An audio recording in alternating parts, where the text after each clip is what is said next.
የሶማሌ ክልል ጠቅላይ ፍርድ ቤት የክልሉ ፍርድ ቤቶችና ዳኞች የስራ አፈጻጸም የግምገማ መድረክ በጅግጅጋ ከተማ እያካሄደ ይገኛል። የግምገማ መድረኩ በክልሉ የሚገኙ ዳኞችና የዳኝነት ተቋማት አገልግሎት አሰጣጥን ለማሻሻልና የተቋማቱን የአገልግሎት ቅልጥፍናን ለማሳደግ ያለመ መሆኑን ተገልጿል።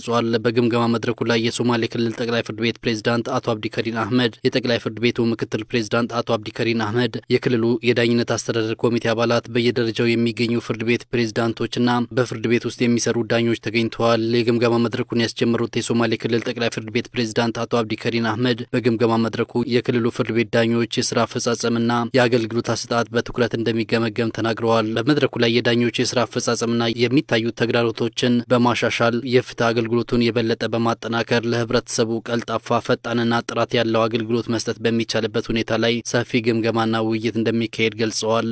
runtii 4 sano kadib markii labadan isku nimaadna ay tahay waxaan xoog saari doonaa qiimeyntan ከአራት ዓመታት በኋላ ነው እዚህ የተገናኘነው። በዚህ ግምገማ መድረክ ትኩረት ሰጥተን የምንገመግመው የዳኞች የስራ ሂደትንና የአገልግሎት አሰጣጥ የስራ አፈጻጸምን እንዲሁም የዳኞች ስነ ምግባር ሁኔታን ነው። ህብረተሰቡ ከዳኝነት ተቋማት ማግኘት የሚገባቸውን አገልግሎት እያገኙ ነው የሚለውንና ዳኞች ስነ ምግባሩን በጠበቀ እና ህጉን መሰረት ባደረገ ሁኔታ ለህብረተሰቡ ተገቢውን አገልግሎት እየሰጡ መሆናቸውን በጥልቀት የምንገመግም ይሆናል። በመሆኑም የግምገማ መድረኩ ተሳታፊዎች የግምገማው ሰዓትን በመጠበቅና በአግባቡ በመከታተል የነቃ ተሳትፎ እንድታደርጉ ለማሳሰብ እወዳለሁ።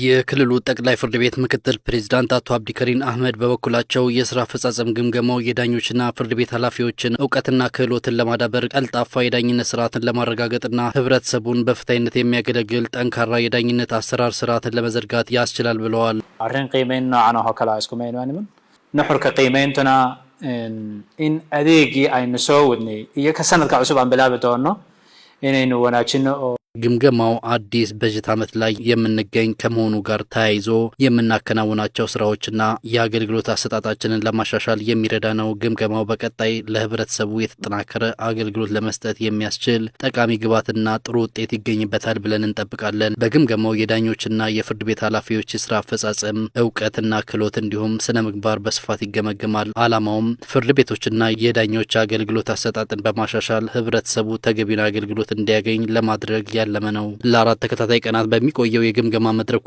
የክልሉ ፍርድ ቤቶችንና የዳኝነት አገልግሎት የስራ ሂደትን ለማሻሻል የሚረዱ ውጤታማ ውይይቶች እንደሚካሄድና ጠቃሚ አቅጣጫዎች ይቀመጣል ተብሎ ይጠበቃል።